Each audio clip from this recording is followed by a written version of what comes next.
Assalamualaikum warahmatullahi ta'ala wabarakatuh. Alhamdulillah rabbil alamin, wassalatu wassalamu ala ashrafil anbiya'i wal mursalin wa ala alihi wa ashabi rasulillahi ajma'in.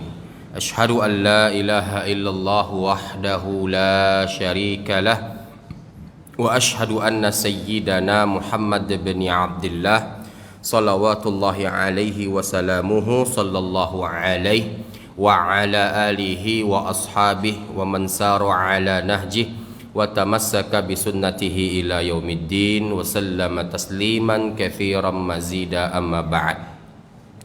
Alhamdulillah, pada pagi hari yang berbahagia ini kembali kita bersyukur kepada Allah Rabbul Alamin atas segala limpahan nikmat dan karunia yang telah Allah Subhanahu wa taala berikan kepada kita semua.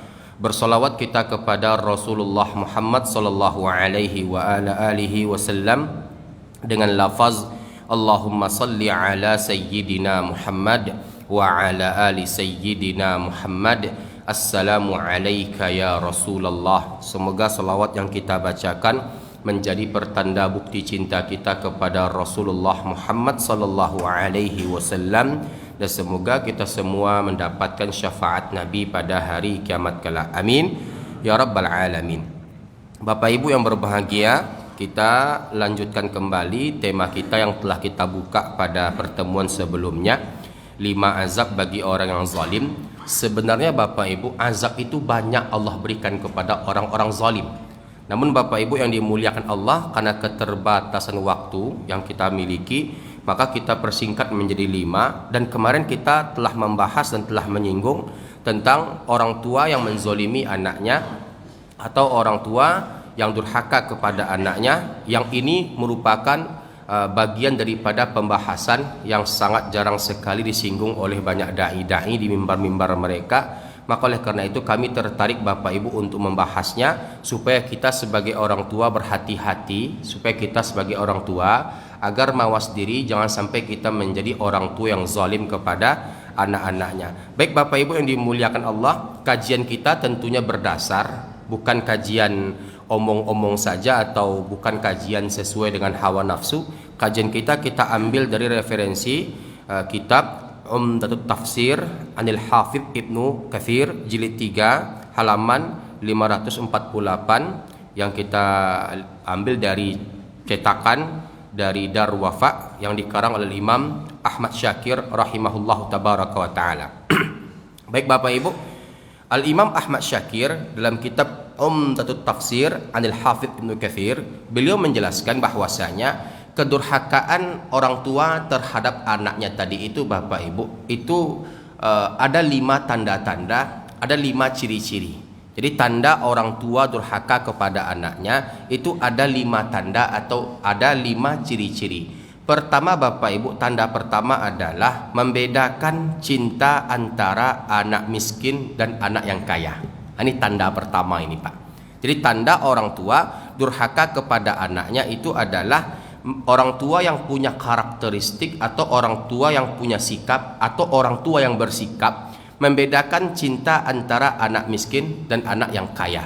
Nah ini Bapak Ibu yang dimuliakan oleh Allah, terjadi di zaman sekarang, dan ini merupakan bagian dari polemik berkelanjutan di antara rumah tangga muslim yang ada di zaman sekarang ini. Jadi Bapak Ibu yang dimuliakan oleh Allah Subhanahu wa taala, kami juga telah pernah menyampaikan bahwasanya kalau telah ukur kezaliman, kalau telah ukur kasih sayang yang kita persembahkan, yang kita berikan kepada anak tadi itu menurut daripada harta ataupun materi, maka harta ataupun materi itu Bapak Ibu yang dimuliakan Allah, itu bisa datang bisa pergi, roda itu berputar.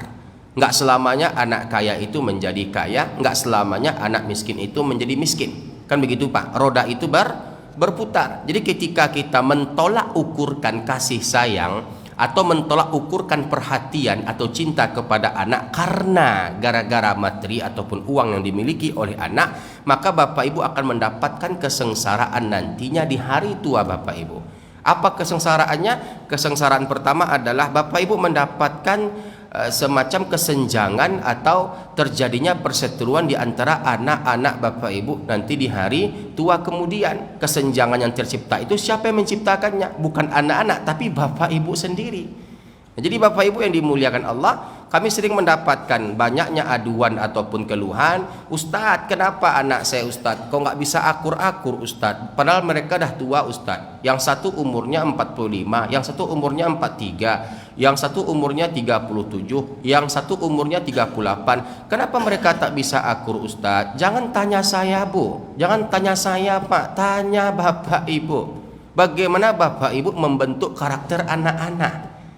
Karena Bapak Ibu, kompaknya anak-anak itu, akurnya anak-anak itu terpulang kembali kepada Bapak Ibu. Ketika Bapak Ibu berhasil mengompakkannya, maka mereka akan kompak nanti di hari tua mereka atau di waktu mereka dewasa. Tapi ketika Bapak Ibu pilih-pilih kasih sayang terhadap mereka, siap-siap Bapak Ibu akan melihat pertempuran yang terjadi nanti ketika mereka dewasa, yang itu tidak ada kesudahannya. Jadi Pak, saya nggak sekali dua kali Pak mendengarkan narasi pertengkaran yang diucapkan oleh saudara kandung kepada saudara kandung lainnya itu Pak. Sampai seperti ini Pak ucapan yang keluar itu Pak. Dalam bahasa Minang waktu itu saya dengar Pak. Apa ucapannya? Sampai putiah tulang den di kubua Ustadz, ndak kena nagih maaf wa angdoh. Artinya saudaranya itu Bapak Ibu tidak diberikan maaf sama dia. Kalau maknanya bahasanya Pak, sampai putiah tulang den di kubua itu artinya apa tuh Pak? Apa artinya itu Pak?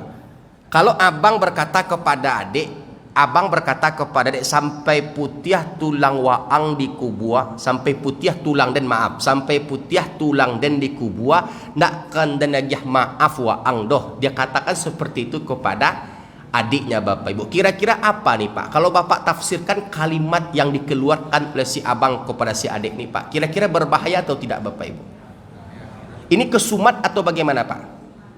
Kesumat atau bagaimana Pak? Sampai Bapak Ibu yang dimuliakan Allah, sampai bahasanya itu sampai putiah, sampai permusuhan, dendam, pertengkaran, perseteruan dibawa sampai mati. Kenapa bisa terjadi seperti ini? Karena Bapak Ibu kita nggak bisa menyalahkan anak secara sepihak. Tidak ada asap kalau tidak ada api. Jadi oleh karena itu Bapak Ibu yang dimuliakan Allah, perhatikan ini Pak. Bapak punya anak 5, Ibu punya anak 5, perhatikan yang ini Pak. Karena ini bisa menjadi azab bagi Bapak Ibu nanti dikubur Bapak Ibu. Ini bisa menjadi azab tersendiri untuk orang tua nanti ketika orang tua berada di kubur-kubur mereka. Dan para ulama telah membahasnya Bapak Ibu. Para ulama telah mendudukkannya Bapak Ibu yang dimuliakan oleh Allah Subhanahu wa taala. Sikap seperti ini Pak, sikap seperti ini Bu, ini sudah banyak terjadi di zaman sekarang. Orang tua itu baru memberikan penghormatan atau perhatian atau kasih sayang kepada anaknya ketika anak itu menghasilkan sesuatu untuknya. Anak itu Bapak Ibu bukan mesin ATM orang tua, bukan. Anak itu adalah titipan yang Allah titipkan kepada orang tua, yang dalam hal ini orang tua bertugas membesarkannya, menghadirkan takwa Allah dalam hati si anak tersebut. Jadi Bapak Ibu yang dimuliakan Allah, seperti inilah Pak analoginya Pak ya. Kalau saya boleh memberikan contoh, ada dua orang anak. Dua orang anak ini Bapak Ibu, satu anak pertama, yang kedua anak kedua. Dua orang anak. Anak pertama itu memberikan uang kepada ibunya 10 juta rupiah setiap bulannya. Yang mana Bapak Ibu penghasilan si anak pertama ini itu nggak kurang dari 100 juta rupiah. Paham Pak? Anak kedua Bu itu memberikan uang kepada ibunya 2.500.000 rupiah. Sementara gaji si anak kedua tadi itu 3.500.000 rupiah. Sekarang kalau kita adu, mana lebih besar cinta dan pengorbanan, anak pertama atau anak kedua? Anak pertama atau anak kedua Bapak Ibu? Kenapa anak kedua Bu? Besarlah angka 10 juta lagi Pak. Yang satu 2.500.000, yang satu 10 juta. Kenapa Bapak jawab yang 2.500.000 Pak? Bu, kenapa Ibu menjawab yang 2.500.000 Bapak Ibu? Kenapa? Kan angkanya lebih besar Bapak Ibu. 10 juta banyak tuh Pak. Banyak tuh Bu. Persentasenya. Oke. Yang lainnya Bapak Ibu?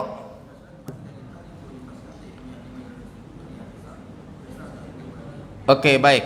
Bapak Ibu menjawab, Ibu menjawab menggunakan nurani. Ya Pak, menggunakan fitrah sebagai orang tua yang hanif, yang lurus. Makanya Bapak menjawab 2.500.000 rupiah. Makanya Ibu menjawab 2.500.000 rupiah. Kan begitu? Nah, apakah semua orang tua menjawab seperti jawaban Bapak Ibu? Mereka sering terjebak pada angka Pak. Mereka nggak mau tahu Bapak Ibu, mau yang ngasih itu 2 juta, pokoknya yang paling banyak itu yang paling dihormati. Jadi Bapak Ibu tidak berlebihan ketika kita mendapatkan adanya orang tua, ketika yang datang itu anak yang sering memberikan harta, banyak memberikan harta atau diemaskan, itu Pak penyambutannya, perhatian yang diberikan kepadanya itu bisa dikatakan berlebihan. Betul nggak Pak? Betul nggak Bu? Jadi Bapak Ibu yang dimuliakan Allah, contohnya Pak ketika anak yang kaya tadi itu datang, itu Bapak Ibu yang dimuliakan Allah dimasakkan, dibuatkan makanan, bila perlu Pak diundang RT RW, bila perlu digelar karpet merah, bila perlu diadakan parade penyambutan, bila perlu dibunyikan trompet penyambutan Pak. Begitulah Pak, lebih kurangnya seperti itu Pak. Nah ketika anak yang kaya pulang, ketika anak yang miskin pulang Pak, ketika anak yang miskin pulang, Bapak Ibu tentu bisa lebih tahu daripada saya bagaimana sikap orang tua yang mengedepankan cinta atau mentolak ukurkan cinta, patokannya adalah harta. Jadi oleh karena itu Bapak Ibu, ini sifat yang akan membinasakan orang tua tersebut. Jadi Bapak Ibu yang dimuliakan Allah, itu contoh pertama. Contoh kedua Bapak Ibu yang dimuliakan oleh Allah Subhanahu wa taala, ada anak. Kita katakan 2 orang anak lagi Pak. Tadi contohnya 2 orang anak yang memberikan uang kepada orang tuanya. Sekarang 2 orang anak pulang ke rumah orang tuanya. Yang satu anak yang sering memberikan uang. Jatuhnya tiap bulan itu lancar Pak, uang belanja, uang nafkah, uang ini, uang itu. Pokoknya lancar Bapak Ibu, uang macam-macam Pak diberikan kepada orang tua. Pulang Bapak Ibu yang dimuliakan Allah Subhanahu wa taala.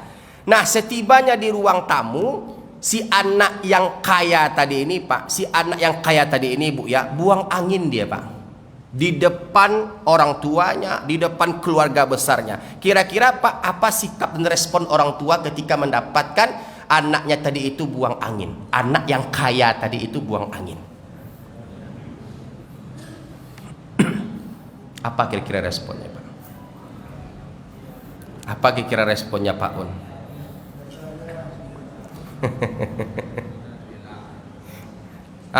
Mungkin marah-marah orang tua kepada anak yang sering memberi ini Pak? Kenapa tidak Pak? Hilang ATM kata Ustadz Buya Nasrul. Jadi Bapak Ibu yang dimuliakan Allah, ketika anak yang kaya tadi itu buang angin Bapak Ibu, apa lebih kurang jawabannya Bapak Ibu yang dimuliakan Allah? Sakit perut anak mama, sakit perut anak ibu, sakit perut anak emak. Kalau begitu cobalah istirahat, mana tahu masuk angin. Ini ada obat, minumlah obat. Akan begitu Pak. Begitu pula sama menantu Pak, menantu yang kaya tadi itu, menantu yang diemaskan tadi itu kan Pak, nggak berani bersikap tegas, nggak berani bersikap tegas, nggak berani bersikap tegas, tidak berani berkata yang tegas, tidak berani menasehati. Karena apa? Karena ada sesuatu yang akan dapat mengurangi daripada apa yang diharapkan selama ini. Itu kalau anak yang kaya Pak. Kalau anak yang miskin Bapak Ibu, di tengah-tengah acara besar keluarga buang angin Pak Sebastian, kira-kira apa respon orang tua ketika itu Pak Sebastian? Iyo ndak aduh tak waang yo. Lah jalih ramai kita di sikuang pancan kantui. Leto pancan kantui artinya Pak. Jadi Bapak Ibu ini sikap, dan ini bukan nggak terjadi Pak, terjadi. Nah ini bisa menghadirkan kesenjangan di antara anak-anak di kemudian hari. Jadi Bapak Ibu tergantung bagaimana Bapak Ibu bersikap. Kalau Bapak Ibu adil, merata, cintanya itu seimbang, cintanya itu merata, adil kepada anak-anak, mau dia anak kaya, mau dia anak miskin, mau dia anak hebat, mau dia anak tidak hebat, mau dia anak pintar, mau dia anak bodoh, pokoknya anak saya adalah anak saya. Saya nggak peduli mau dia kaya ataupun mau dia miskin. Saya nggak peduli dengan itu semua. Intinya anak saya adalah anak saya. Ketika ini Bapak Ibu terapkan dalam kehidupan rumah tangga, tidak menutup kemungkinan Bapak Ibu akan menjadi orang tua yang bahagia nantinya di hari tua Bapak Ibu, dikarenakan semua anak-anak Bapak Ibu berbakti kepada Bapak Ibu dengan bakti yang sama. Jadi Bapak Ibu, ini pertama. Yang kedua Bapak Ibu yang dimuliakan oleh Allah Subhanahu wa taala, menghina dan menyumpahi anak sendiri. Ini Pak, menghina, sudahlah menghina ya Bapak Ibu ya, menyumpahi anak sendiri. Ini bentuk kedurhakaan orang tua kepada anak. Orang tua yang sering menyumpah-nyumpah anaknya. Dan bahkan para ulama Bapak Ibu yang dimuliakan Allah Subhanahu wa taala memasukkan kategori ini kepada kategori orang tua yang zalim kepada anaknya. Jadi orang tua yang zalim kepada anaknya itu Bapak Ibu, di antara bentuk dan macamnya adalah orang tua yang suka menyumpah-nyumpah anak kandung sendiri. Dan ini merupakan perbuatan yang sangat dilarang Nabi kita alaihi salatu wassalam. Apa kata Nabi kita alaihi salatu wassalam Bapak Ibu? Terdapat dalam sebuah hadits yang sahih yang dibawakan oleh Imam Muslim dalam sahihnya dan Abi Daud. Nabi bersabda, janganlah kalian menyumpahi diri kalian sendiri, jangan pula menyumpahi anak-anak kalian, dan jangan menyumpahi harta-harta kalian, agar doa tersebut tidak bertepatan dengan saat-saat di mana Allah memberikan atau mengabulkan doa dan permintaan kalian. Jadi Bapak Ibu, tidak boleh menyumpah diri sendiri, tidak boleh menyumpah anak, tidak boleh menyumpah harta, tidak boleh menyumpah, pokoknya tidak boleh menyumpah-nyumpah Bapak Ibu. Terlebih lagi sumpah itu diberikan kepada anak, diberikan kepada menantu, diberikan kepada keluarga. Haram hukumnya Bapak Ibu yang dimuliakan oleh Allah Subhanahu wa taala. Nah, pertanyaannya Pak, ada nggak orang tua yang suka menyumpah anaknya Pak? Marah disumpah anaknya, marah disumpah menantunya. Ini merupakan kezaliman Bapak Ibu. Orang tua mendoakan keburukan untuk anaknya. Bapak Ibu, ada rumus yang Bapak Ibu harus bawa pulang ya, dan tolong disebarkan. Orang tua yang mendoakan keburukan untuk anaknya, orang tua yang mendoakan keburukan untuk anaknya, menyumpah-nyumpah anaknya, menyumpah-nyumpah menantunya, ya Bapak Ibu ya, selama anak itu tidak berbuat, selama menantu itu tidak berbuat, jangan khawatir doa itu tidak akan dikabulkan oleh Allah. Paham Pak? Paham Bu? Contoh, Bapak Ibu menikah, pernikahan itu tidak direstui contohnya Pak oleh salah seorang pihak, contohnya ayah bapak setuju, ayah ibu setuju, sang ibu tidak setuju, namun beliau tetap mengizinkan pernikahan tapi tidak hadir dalam pernikahan tersebut. Nah, setelah itu sumpah serapahnya berlaku sepanjang waktu untuk Bapak Ibu. Pertama, disumpahi tidak akan bisa akur, satu. Yang kedua, disumpahi tidak akan bisa punya anak. Yang ketiga, disumpahi tidak akan mendapatkan rumah tangga yang sakinah, mawaddah, warahmah. Jangan khawatir, selagi Bapak Ibu tidak berada pada posisi yang salah, Bapak Ibu insya Allah akan mendapatkan ketenangan serta penjagaan dari Allah. Allah tidak akan mengabulkan sumpah-sumpah yang buruk, sumpah-sumpah yang buruk, walaupun itu keluar dari mulut orang tua sekalipun Bapak Ibu, tidak akan Allah kabulkan. Jadi Bapak Ibu jangan khawatir. Dan Ustadz, apakah itu bisa berbalik kepada si pelaku sumpahnya? Iya. Jadi Bapak Ibu, ketika orang tua yang suka menyumpah-nyumpah sementara anaknya tak bersalah, dikarenakan egonya sebagai orang tua Bapak Ibu, disumpahkannya anaknya mati ditabrak truk, disumpahnya anaknya tadi itu mati dimakan harimau contohnya Pak, atau dirampok orang, dibunuh orang, apa segala macamnya. Hati-hati untuk orang tua yang gampang bersumpah. Sumpahmu bisa saja kembali kepada dirimu. Jadi Bapak Ibu, Nabi alaihi salatu wassalam mengharamkan untuk gampang bersumpah-sumpah atau menyumpah-nyumpah. Karena sumpah itu bisa menghadirkan kebencian. Bapak kalau disumpah oleh orang tua, Pak, sakit nggak hati kira-kira, Pak?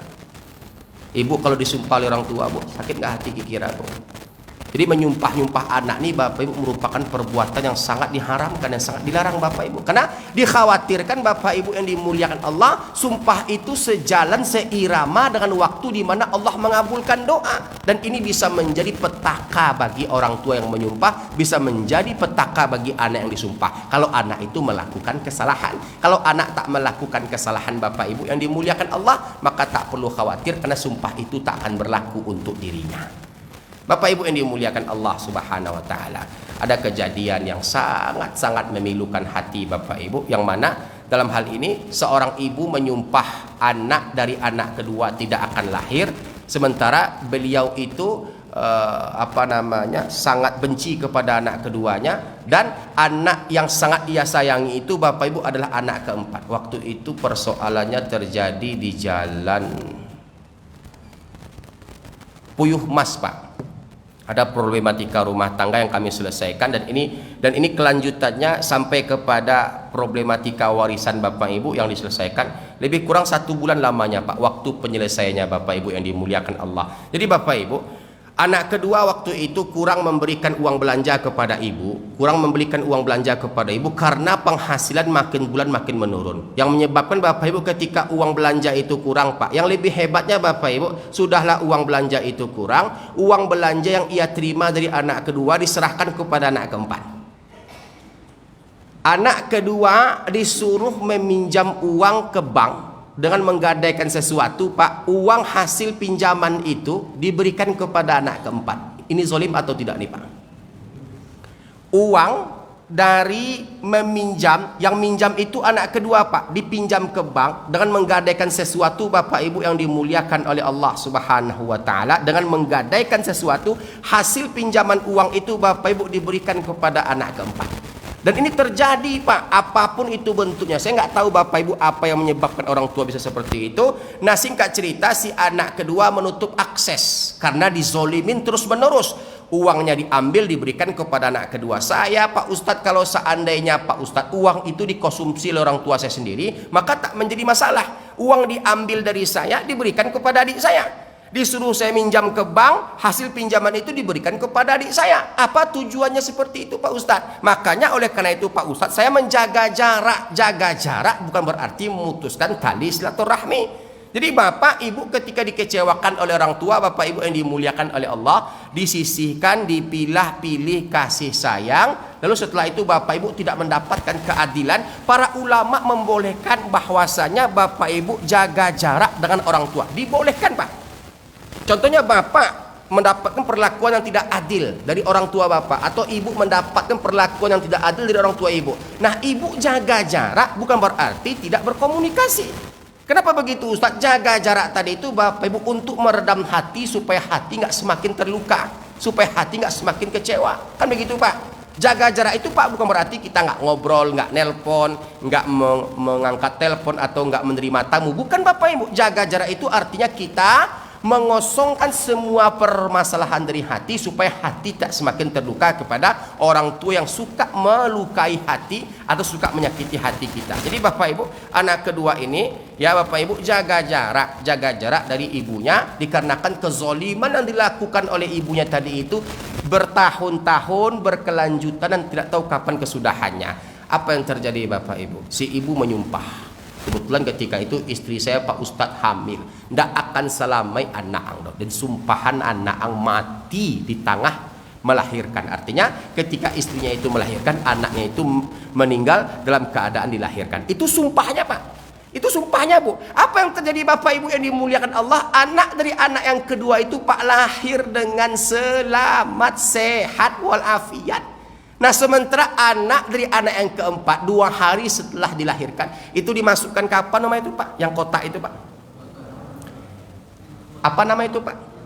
Inkubator di rumah sakit Prima, Bapak Ibu, dan meninggal 2 hari setelah itu. Saya sampaikan Bapak Ibu yang dimuliakan oleh Allah, Allah itu tidak tidur terhadap sebuah kezoliman, walau kezoliman itu dilakukan oleh orang tua kepada anaknya.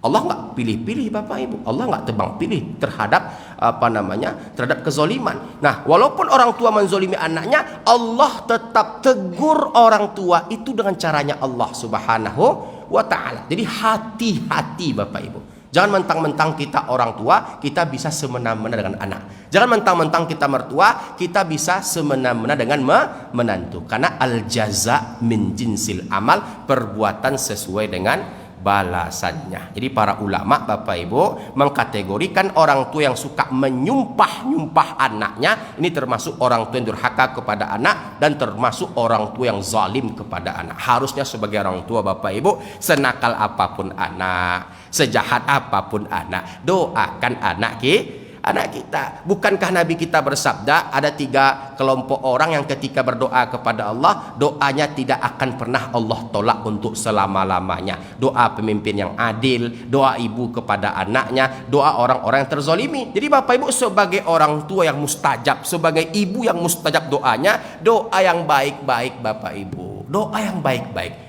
Berikan doa terbaik kepada anak, jangan buruk-buruk. Kenapa? Doa buruk tidak akan Allah terima ketika yang didoakan itu Bapak Ibu tidak melakukan kesalahan ataupun dosa. Paham Bapak Ibu? Kategori zalim orang tua kepada anak yang ketiga adalah menuntut dihormati tapi tak memberi kasih. Menuntut untuk dihormati tapi tak memberi kasih. Lebih kurang seperti ini Pak kami menerjemahkannya. Maksudnya apa Ustadz? Pak, saya paling sering mendengar istilah kata Pak. Apa katanya Pak Ustadz? Bagaimanapun itu orang tuamu juga. Seperti ini Pak. Ini sering saya dengar seperti ini Pak. Bagaimanapun itu ibunya kamu juga. Bagaimanapun itu ayahnya kamu juga. Orang tua itu Pak minta dimaklumi tapi nggak mau memaklumi. Orang tua minta dihormati tapi tidak mau mengasihi. Orang tua minta diistimewakan tapi tidak mau memberi. Bagaimana mungkin anak bisa beretika, beradab, sopan, santun kepada orang tua, sementara orang tua mengekang, otoriter, setelah itu pilih balas kasih sayang, setelah itu menzolimi anaknya, menyumpah-nyumpah anaknya. Karena anak itu Bapak Ibu merupakan titipan dari Allah yang kita diamanahkan untuk membesarkannya dengan penuh cinta dan kasih sayang.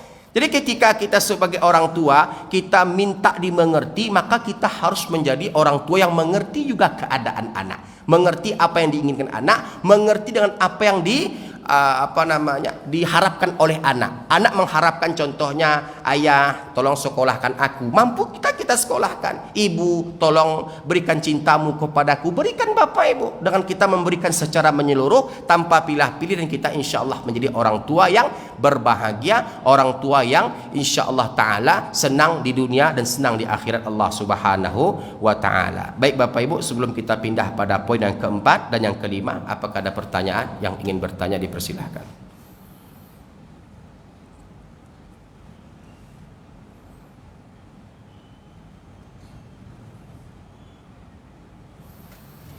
Ada pertanyaan Pak?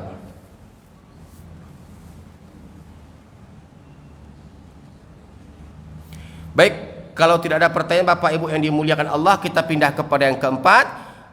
Kategori zalim kepada anak yang keempat adalah menyakiti hati anak dengan cara membanding-bandingkannya dengan anak yang lain, lalu merasa paling benar dan tidak siap untuk disalahkan.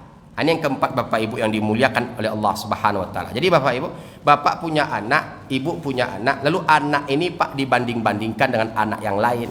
Anak ini dibanding-bandingkan dengan anak orang lain. Anak ini dibandingkan dengan anak kakaknya. Anak ini dibandingkan dengan anak adiknya, anak keluarganya. Pokoknya dibanding-bandingkan Bapak Ibu dengan anak orang lain. Ini bisa menjadi sakit hatinya anak, bisa menjadi sesuatu yang akan menjadikan anak kehilangan kepercayaan diri Bapak Ibu yang dimuliakan oleh Allah. Ditambah lagi Pak, anak bisa tidak mencintai orang tuanya, anak bisa tidak percaya diri dengan kehidupannya, anak bisa menjauhkan diri dari orang tuanya dikarenakan apa? Anak merasa gagal dengan sendirinya.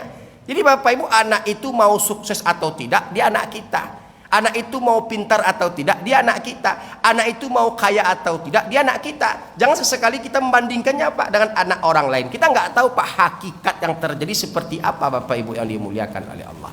Jadi kita nggak tahu hakikat yang terjadi seperti apa. Nah, apabila kita melihat faktanya anak orang itu lebih sukses daripada anak kita belum bisa kita katakan tidak sukses. Belum bisa kita katakan Pak. Kenapa? Waktu kesuksesan itu masih panjang Pak. Bisa saja hari ini dia belum sukses, 10 tahun lagi dia sukses. Nah, kadang-kadang kita orang tua Bapak Ibu tidak sabar, lalu segera membanding-bandingkan anak kita dengan anak orang lain. Coba tengok tuh anak orang lain tuh. Coba tengok dia. Sudah bekerja dia, sudah bermobil dia, sudah punya rumah dia, sudah nikah dia. Kamu apa? Kamu bujang lapuk, kerja pun tidak.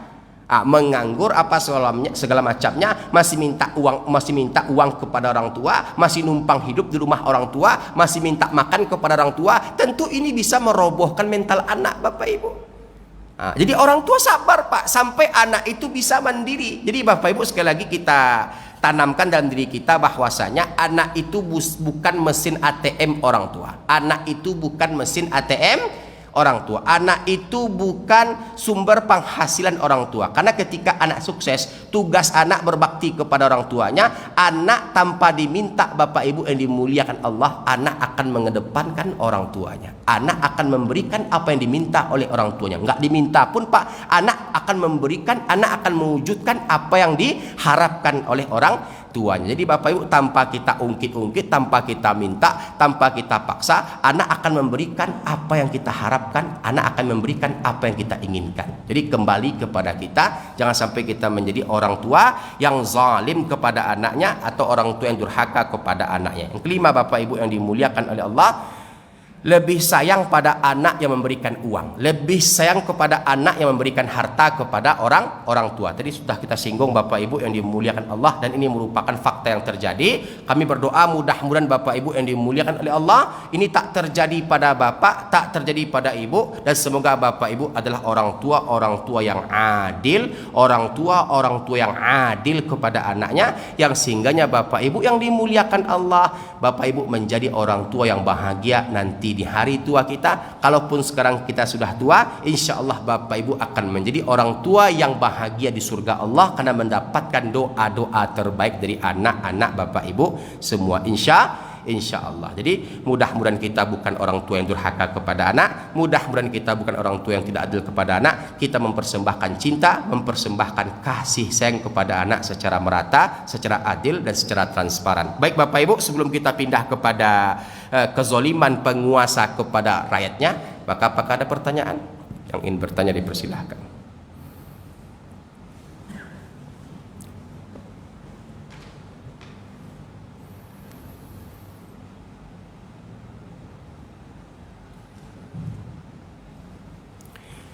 Bila tidak ada pertanyaan, kita pindah kepada azab kedua, azab yang berkaitan dengan kezoliman penguasa terhadap rakyatnya, Bapak Ibu. Selesai kita masalah individu antara orang tua kepada anak, sekarang antara penguasa dengan rakyatnya. Bapak Ibu yang dimuliakan Allah, terdapat dalam sebuah hadits yang sahih yang dibawakan oleh Imam Muslim dalam sahihnya, yang mana Nabi berkata kepada Usamah, wahai Usamah, jangan berangan-angan menjadi pemimpin, karena sungguhnya pemimpin itu hisabnya panjang, hisabnya berat, hisabnya lama, dan mereka adalah sosok yang paling terakhir masuk ke dalam surga Allah Subhanahu wa ta'ala. Jadi Bapak Ibu, ketika seorang penguasa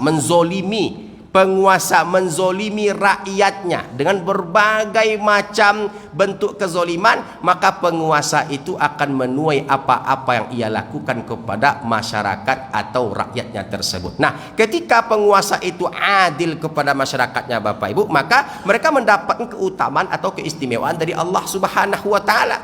Seperti hadits yang kami bacakan tadi, bahwasanya Nabi bersabda, ada 3 kelompok orang yang doanya tidak akan pernah tertolak sampai hari kiamat.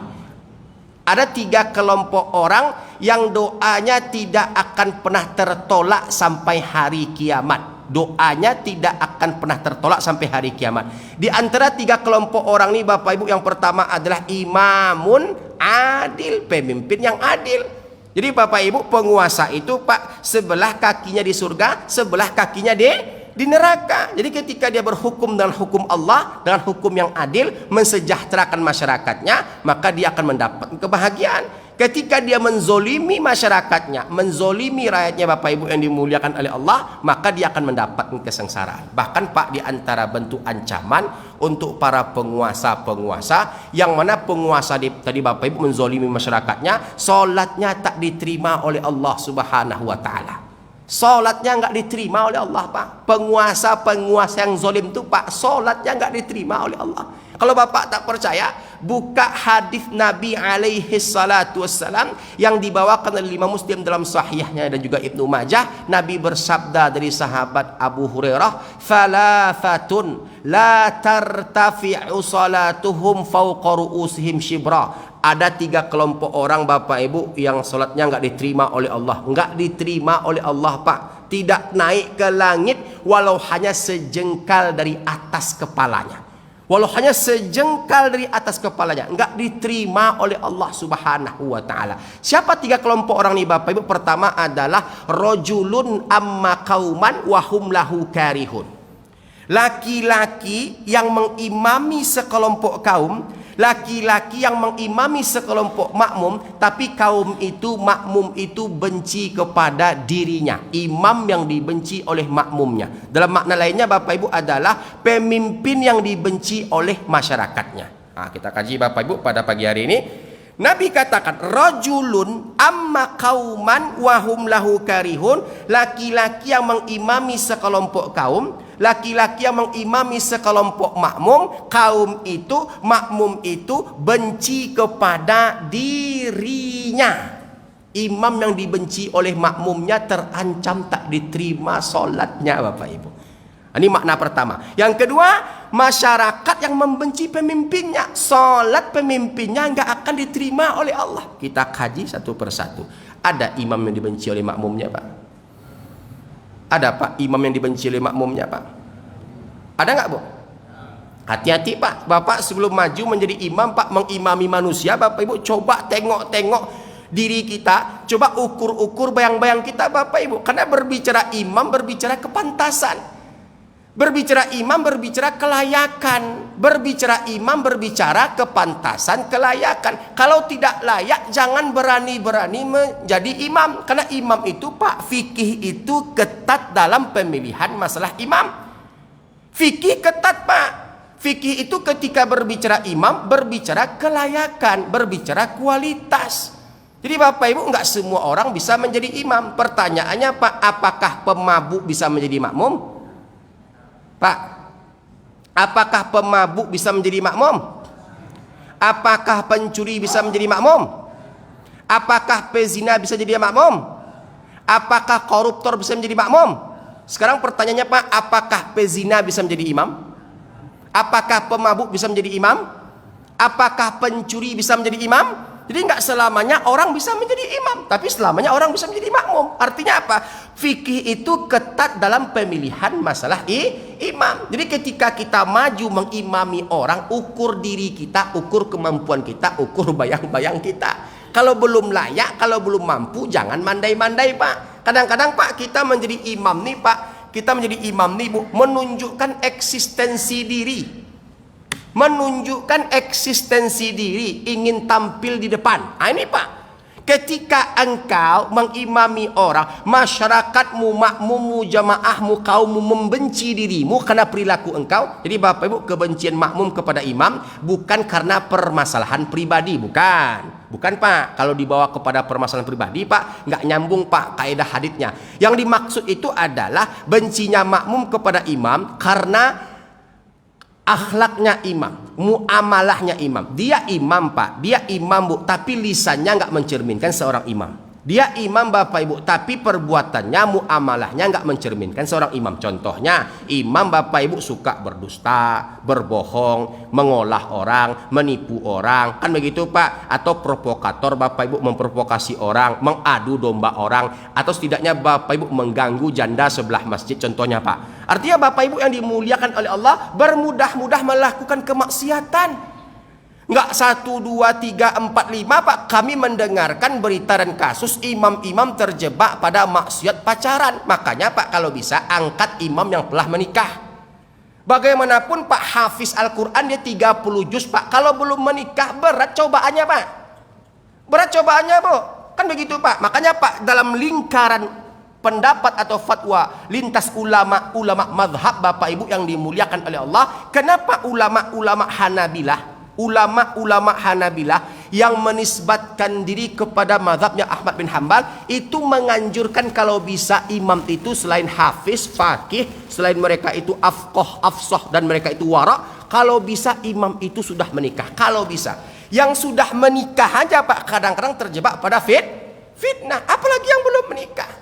Karena Anda berbicara imam nih Bapak Ibu berbicara maqamam mahmudah, posisi yang khusus, posisi yang istimewa, posisi yang terpuji. Jadi ada pula imam Pak, bacaannya tidak beres. Bacanya tidak beres Bapak Ibu. Apa itu contohnya bacaan tidak beres? Yang panjang dipendekkan, yang pendek dipanjangkan, yang tebal ditipiskan, yang tipis ditebalkan. Ada nggak yang seperti ini Pak? Pak. Oh Pak. Pak. Membaca Al-Quran itu harus dengan tajwid. Warattilil Quran tartila. Di antara masjid-masjid yang ada, alhamdulillah kami mendapatkan Masjid Al-Falah Darul Muttaqin diisi oleh imam-imam yang berkompeten, yang memiliki bacaan yang bagus serta sanad yang muttasil kepada Nabi alaihi salatu wasallam. Makanya Pak, kita nyaman Pak, siapapun imamnya kan Pak, kita nyaman di belakang imam tersebut. Betul Bapak Ibu? Nah, ada imam Pak, imam tuh bacanya tidak betul. Ketika dibetulkan marah-marah. Ketika disuruh Bapak jangan lagi jadi imam Pak, kamu siapa ngatur-ngatur saya orang lama di sini. Pak menggunakan istilah lama di sebuah masjid untuk maju menjadi imam. Tahu nggak Pak? Bapak salah, benci makmum, benci kaum kepada Bapak. Bapak menanggung semua dosa-dosa makmum yang Bapak pimpin. Ditanggung Pak, ditanggung Bu. Karena Al-Quran tuh Pak kalau nggak dibaca dengan kaedah tajwid, berubah-ubah maknanya Bapak Ibu, bertukar-tukar maknanya. Contohnya Pak, ini contoh. A'udzu, a'udzu, alif, ain, waw, dha. A'udzu. Bapak baca a'udzu atau a'udzu? Pak, Bapak baca a'udzu atau a'udzu? Pakai dha atau pakai za Pak? Dha atau za? Kalau kita tulis ke huruf Latin Pak, satu DZA, satu ZA, gitu kan Pak? Nah, a'udzu, adza ya'udzu yang Bapak baca itu Pak, ketika Bapak lafazkan, a'udzu artinya aku berlindung. A'udzu billahi minasyaitonir rajim, aku berlindung kepada Allah dari godaan syaitan yang terkutuk. A'udzu. Nah, kalau Ibu tukar dari a'udzu menjadi a'udzu pakai za, zi, zu, zaz, maka maknanya Bapak Ibu aku menghibur. Hanya gara-gara beda satu za, satu za. Itu yang pertama. Yang kedua Bapak Ibu yang dimuliakan oleh Allah, alhamdulillahi rabbil. Pakai a atau pakai a? A atau a? Alamin atau alamin?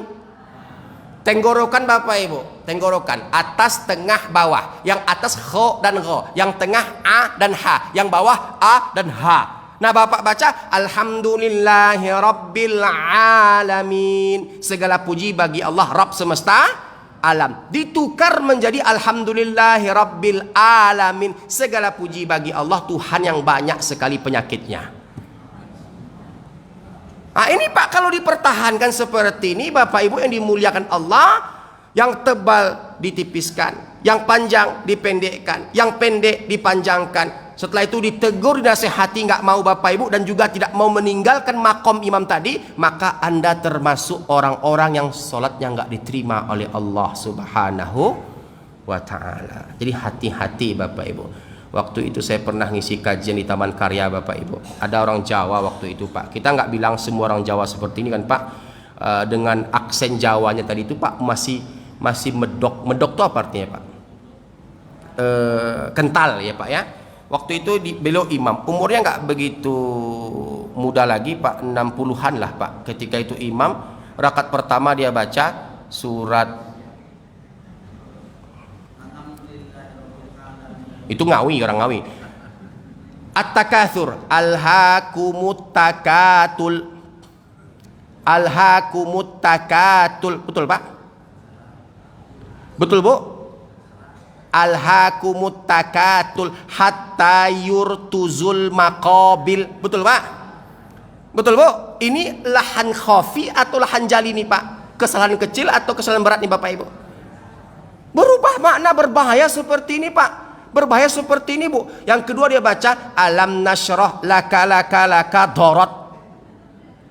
Lakanya Pak saya paling hafal. 3 kali dia baca laka dorot, la haula wala quwata illa billah. Habis sholat Pak saya panggil pengurus, Mas, Kenapa kok dibiarkan Simbah menjadi imam? Sudah kami nasihati Pak Ustadz, malah kami kena marah, malah kami kena repet. Apa jawaban Simbah kepada kami Pak Ustadz? Sampean sopo?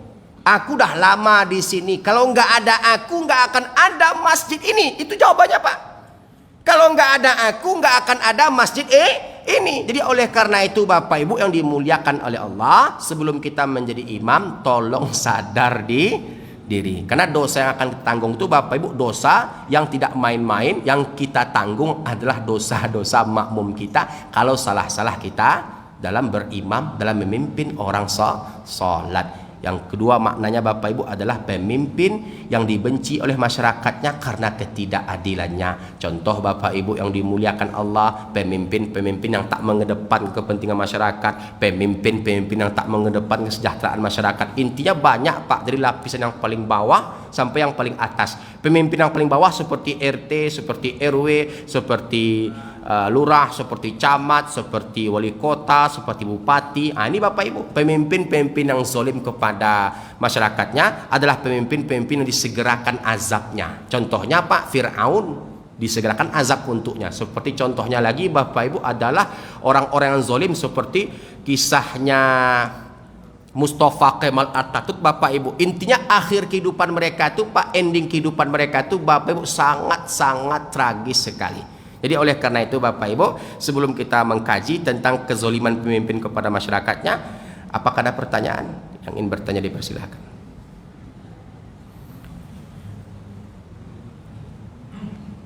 Silakan Pak.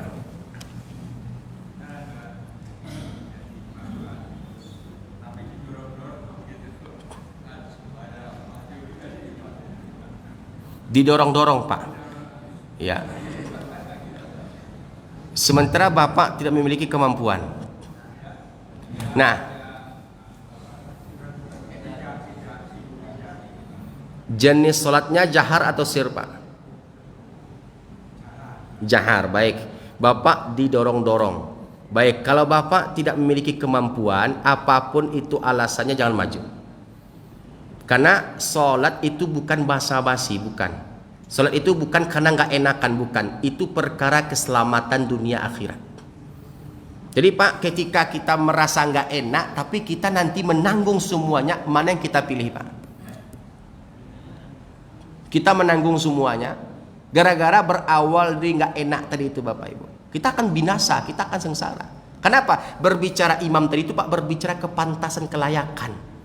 Berbicara kepantasan, berbicara kelayakan. Jadi ketika kita merasa kita belum layak, daripada kita membawa dosa, menanggung dosa, menghadirkan kebencian makmum kepada imam, sebaiknya kita pilih atau kita cari atau kita tunjuk atau kita dorong orang yang lebih layak daripada kita. Lain cerita Pak, kalau Bapak lihat nggak ada lagi yang layak, nggak ada lagi yang layak, dan kita tahu bagaimana kelebihan orang-orang yang ada di sekitar kita itu sebatas hanya tahu saja, tahu dan paham bacaan Al-Quran, tapi nggak mengerti ilmu tajwid, dan kita ada belajar sedikit demi sedikit, maka keadaan yang akan memaksa kita. Tapi kalau ada Pak, jangan sesekali kita maju, karena sungguhnya ini berarti kita meletakkan sesuatu tidak pada tempatnya. Nah, mana kita pilih Pak? Kita nggak enakan atau kita menanggung semua dosa-dosa yang mana ketika kita memimpin sholat tersebut, dikarenakan salahnya bacaan kita, dikarenakan buruknya bacaan kita. Paham Pak? Baik, ada pertanyaan berikutnya Bapak Ibu. Silakan. Di suatu tempat dan pinggir jalan kita memang sholat. Ketika itu, maaf, ada orang seberang sana jadi imam. Bacaan satu huruf aja ada berubah artinya. Kadang saudara kita yang dijawab bahasanya bahasa kok. Iya. Bacanya alhamdulillahirabbil alamin. Itu bagaimana sholat kita dengan dia? Masih.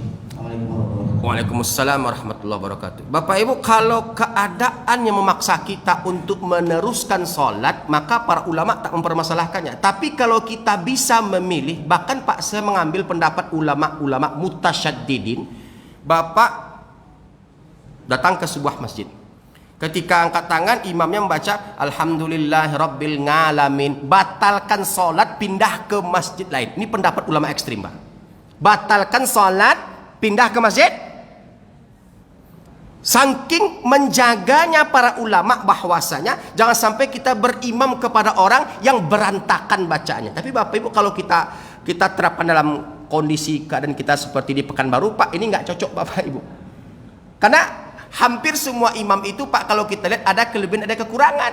Nah, kalau kita ambil pendapat jumhur, Pak, bukan pendapat ulama ekstrem, kita ambil pendapat jumhur, Bapak Ibu. Pendapat jumhur itu, Bapak Ibu, yang dimuliakan oleh Allah, selama kesalahannya tidak berat, ya, bukan lahan jali, dia tidak berat, Pak Ustaz Nasrul. Artinya masih kurang tebal, masih kurang tipis, masih kurang gunahnya, masih kurang daripada harokatnya, masih kurang ininya. Kalau masih kesalahannya ringan, maka teruskan sholat. Tapi kalau seandainya kesalahan itu berat dan kita tahu kapasitas kualitas imam tersebut, contohnya saya tinggal di 3 masjid. Imam Masjid Al-Falah itu bagus, imam Masjid B itu kurang bagus, imam Masjid C itu tidak bagus. Antara kurang bagus, tidak bagus, sangat bagus, diusahakan, Pak, kita berkiblat kepada imam yang bagus bacaannya. Jadi kita boleh pilih masjid, Bapak Ibu, boleh pilih masjid dalam berimam. Ketika kita mendapatkan imam yang berantakan bacaannya, maka kita boleh pergi ke masjid yang imam bagus bacaannya. Nah, seperti itu Pak Ustaz Nasrul. Supaya apa? Supaya mendatangkan ketenangan hati ketika salat. Yang dicari itu apa, Pak? Ketenangan serta kekhusyukan. Nah, kalau Bapak mendapatkan, Ibu mendapatkan imam yang bacaannya pendek dipanjangkan, panjang dipendekkan, tebal ditipiskan, tipis tebalkan, kira-kira khusyuk atau tidak, Pak? Apalagi Bapak Ibu telah belajar tahsin kepada Ustadz Fadli Wahyudi SSI. Nah, tentu bisa membedakan, Pak, mana yang tebal, mana yang tipis, mana yang panjang, mana yang pendek. Tentu ini bisa menghadirkan kekacauan hati. Tentu hilanglah rasa khusyuk ketika salat. Paham, Bu, ya? Ya, silakan. Kalau mau pindah ke masjid lain, kan tidak tahu kita dalam perjalanan jauh ke masjid, apakah kita keluar dari imam tadi sholat sendiri itu gimana? Keluar dari kelompok tadi yang imamnya nggak benar, sholatnya bacaannya.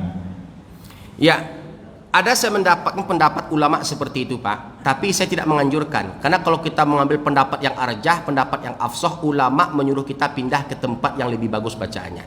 Bukan berarti, Pak, ketika kita berjemaah mendapatkan imam itu nggak bagus bacaannya, kita menegakkan ibadah sholat sendiri. Walaupun ada ulama yang membolehkannya, Pak, tapi ulama yang membolehkannya itu adalah ulama di antara segelintir ulama yang ada.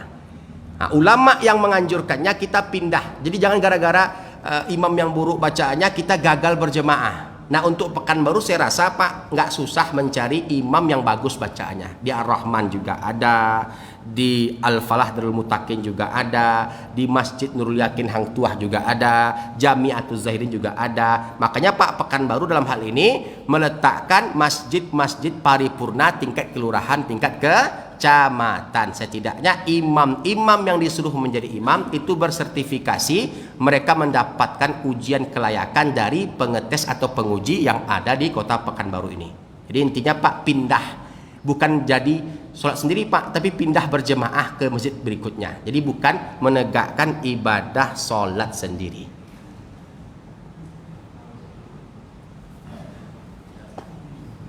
Kalau di luar Pekanbaru ini banyak dipakai. Iya. Kita harus di jalan gitu, mampir masjid, sholat gitu kan. Nah, menjumpai seperti itu tadi. Iya. Kalau Bapak mendapatkan keadaan yang memaksa Bapak, maka para ulama menganjurkan untuk meneruskannya. Dosa kekesalan hati yang ada di hati makmum dikarenakan buruknya bacaan imam, dosa itu ditanggung oleh imam dengan konsekuensi sholatnya nggak diterima oleh Allah Subhanahu wa Ta'ala. Bapak menggerutu, saya menggerutu, ibu menggerutu dikarenakan bacaan imam yang buruk. Penggerutuan tadi itu, Pak, disampaikan Allah kepada imam dalam bentuk dosa yang itu berdampak kepada tak diterimanya sholat imam tersebut. Jadi hati-hati, Pak, menggerutu imam, menggerutu makmum, kok kayak begini bacaan imam, kok seperti ini pula diangkat menjadi imam. Jadi oleh karena itu Pak, intinya kalau keadaan memaksa kita, teruskan berjamaah, dosa ditanggung oleh imam. Kebencian yang hadir di hati makmum akan ditanggung oleh imam. Dengan konsekuensi dampak adalah solat imam tersebut terancam nggak diterima oleh Allah Subhanahu wa ta'ala. Faham Bapak Ibu? Ini berlaku untuk kesalahan-kesalahan yang berat. Ada pula Pak, ada pula Bu, saya perhatikan orang sekarang belajar tahsin ya Bapak Ibu ya, di sebuah tempat, kami tak sebut tempatnya, kerjaannya mencari-cari kesalahan imam. Ini lain pula babnya nih Pak, mencari-cari kesalahan imam. Dia baru Pak belajar tahsin sebulan, 2 bulan, 3 bulan, 4 bulan, setahun, 2 tahun, salah sedikit protes, mencari-cari kesalahan imam. Setelah itu Bapak Ibu yang dimuliakan Allah Subhanahu wa taala mengatakan imam tak layak. Kita berbicara pada kesalahan berat saja, tidak pada kesalahan ringan. Yang namanya manusia Pak, tentunya ada kurang-kurang sedikit Pak, seperti kurang tebal, kurang tipis, yang harusnya 6 harokat terbaca 4 harokat, itu biasa Pak. Ada Pak Antoni, saya ada itu orang ikut tahsin, ceritanya hijrah nih Pak, ikut tahsin, kita nggak usah sebut nama lah, nanti viral pula kan Pak. Ikut tahsin Pak Antoni, ikut tahsin saya pastikan belum sampai setahun Pak, belum sampai setahun. Dulunya dia itu adalah tukang galih lado di Pasar Pusat, tukang galih lado di Pasar Pusat, hijrah, panjangkan jenggot, potong celana. Jadi Bapak Ibu yang dimuliakan Allah, saya dengar langsung tuh Pak, berani mengatakan Al-Imam Abdurrahman As-Sudais, Imam Masjidil Haram yang sudah menjadi imam semenjak tahun 1999 sampai sekarang, mengatakan Imam As-Sudais itu bacaannya banyak kurangnya. Imam As-Sudais Pak dikoreksinya, Imam As-Sudais Bu dikoreksinya, Bu disalah-salahkannya Bapak Ibu. Dibilangnya lah bacaannya buru-buru, tebalnya kurang, tipisnya kurang, panjangnya kurang, gunnahnya kurang. La haula wala quwata illa billah. Imam Sudais disalahkan, apalagi Imam Al-Falah Bapak Ibu. Jadi kita belajar tahsin itu Pak bukan mencari-cari kesalahan imam, kita mengangkat kebodohan yang ada pada diri kita. Jadi jangan sampai niat kita itu Bapak Ibu mencari-cari kesalahan imam. Ya, kita tahsin untuk mengangkat ketidaktahuan kita menjadi tahu. Jadi oleh karena itu Bapak Ibu yang dimuliakan Allah, perbaharui niat, jaga nih niat, jangan sampai salah. Belajar tahsin untuk apa? Untuk supaya kita menjadi orang-orang yang insya Allah semakin dekat dengan Allah Subhanahu wa taala. Kajian kita masih panjang Bapak Ibu tentang bab kezoliman. Kezoliman orang tua kepada anak telah selesai, kezoliman penguasa kepada masyarakat, nanti kezoliman suami pada istri, kezoliman istri pada suami, kezoliman yang lainnya Bapak Ibu sampai selesai insya Allah. Izinkan Pak Antoni, kita masih panjang kajiannya, masih berkelanjutan. Insya Allah pada pertemuan berikutnya bila memungkinkan kita akan bahas tentang penguasa kepada masyarakatnya. Fa'tabiru ya ul absar la'allakum turhamun. Hadza wa sallallahu ala nabiyyina Muhammad wa ala alihi wa sahbihi ajma'in. Subhanakallahumma bihamdihi, subhanakallahumma bihamdika, asyhadu an la ilaha illa anta astaghfiruka wa atubu ilaih. Tsumma assalamu alaikum warahmatullahi taala wabarakatuh.